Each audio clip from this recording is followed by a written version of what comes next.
So I don't know your name yet, but I'll call you Jihunn for now. I agree with you that we should definitely focus on these more tangible and concrete events which are taking place than on these more abstract and hypothetical, astrological, even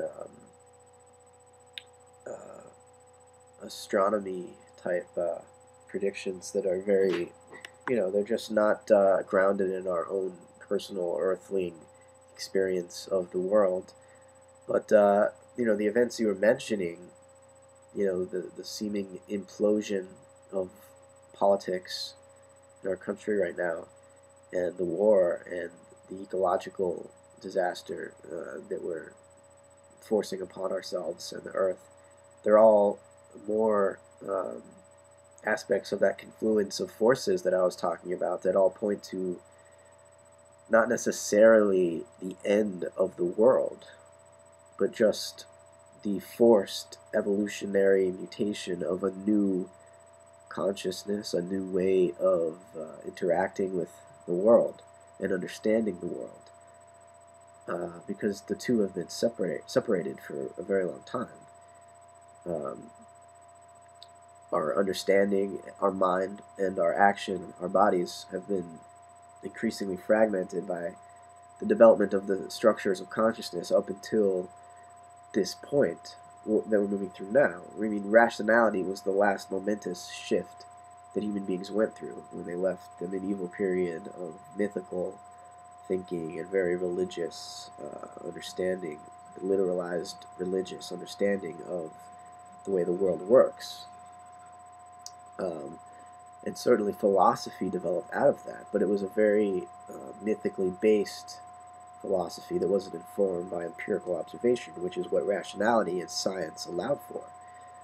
But rationality was still resting atop or based upon certain mythical foundations, which themselves were rested upon certain tribal and more magically oriented structures of consciousness before any type of semblance of civilization developed, before Greek culture developed the first mythic and even rational thought processes.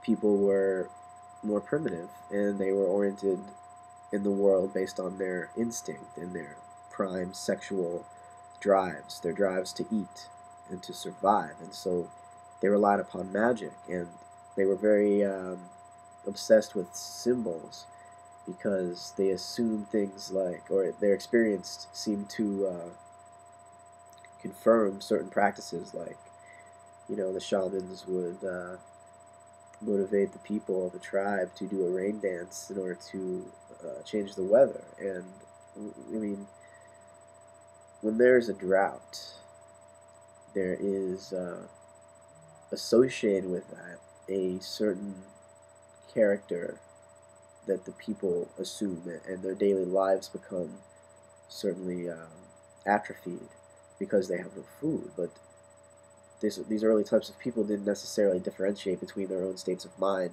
and the natural environment that they were living in. And there may be good reason for them not making that distinction. That's the distinction that rationality makes, that science makes, and it's a very useful distinction.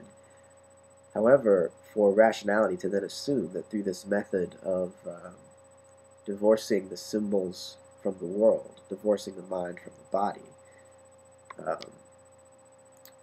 to assume that that could provide some objective truth is to become too fixated on particular structures of consciousness. I mean, rationality is really fixated on magical thinking because it thinks the symbol causes an effect to occur. All of science is based on language, and language is structured in such a way that causes have effects.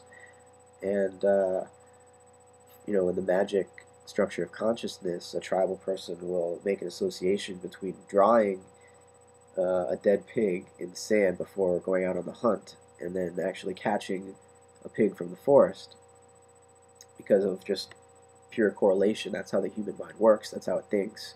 That's how it finds relationships between events in the world, by building up a symbolic map which accurately predicts nature's behavior. the map doesn't do is tell us what nature is. It just reveals to us how to best navigate through it.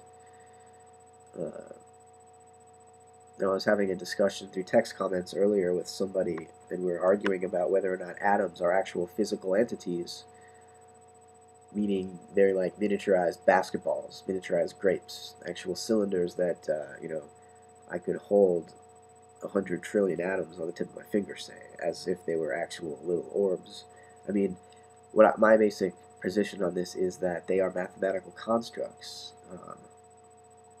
They are, in quantum physics, geometrical constructs that are sort of, string theory is trying to move this into a realm where Einstein's theory of space and time can start to play a role. Instead of thinking of particles in space, we think of waves that are space, and they are a manipulation of space created by energy. But energy itself is never separate from space, and neither is time. And energy becomes time. Time becomes energy in Einstein's equation. And when he does, Einstein reduces time to a spatial dimension so that we can conceptualize it, because we can't conceptualize time in itself. We can conceptualize clocks. We can conceptualize digital readouts because we understand that a timeline, numbers are essentially a timeline, and that as we count up, we are increasing in the amount of time that has passed, and so on and so forth. But we don't understand time itself. Similarly, we can understand the motions of the planets. I mean, that's the origin of the first, the origin of our understanding of how to build a mechanical clock was really based on our understanding of how the stars rotate. The stars provided us with, without us having paid attention to the stars, that's really the first form of representation that man ever took in and internalized and systematized. It's like the first television. It's the first medium of culture-generating activity. Because when we start to map the stars and understand the motions of the sun and the moon, what we're really doing is building a basis for religions that will come later, because we're afraid at night when the sun sets, and so we want the sun to return, and every religion is based on the return of the sun, the return to innocence, and astrology. All the first astronomers, Copernicus and Kepler and Galileo, Newton, these guys honed their scientific understanding by looking at the stars. And the first very accurate science was astronomy, and that's what built the whole experimental method, was this idea of observation and systematic collection of data. And all these scientists were simultaneously astrologers. That's where they gained their understanding of the motions of the stars and planets, and very mystical people. And what's happened, Descartes just separated the symbolic system from the world. So in other words, astrology became sort of frowned upon because that connects the mind to the world. Descartes wanted to cut the mind off from the world so that the mind, man himself, could erect a symbolic structure, a Tower of Babel, that would allow him to know the world objectively through his own rational powers. And that move by Descartes initially allowed us to do a lot of great things, to understand the physical world in a very profound way.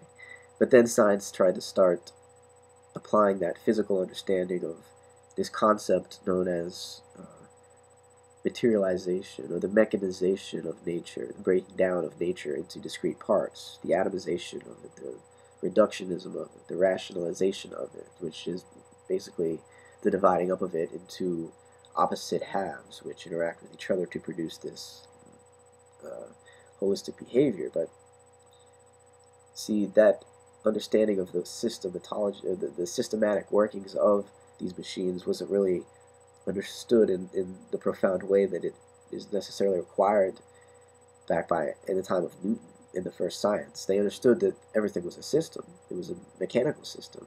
They didn't understand, though, that they weren't separate from that system, and that whatever we are connected to the world, and we can't have objective knowledge of it if we assume a priori that we're separate from it. We cannot construct our own objective knowledge, so we cannot, in other words, build a machine out of the cosmos. We have to live as the cosmos, realize that we are a part of it, and think accordingly.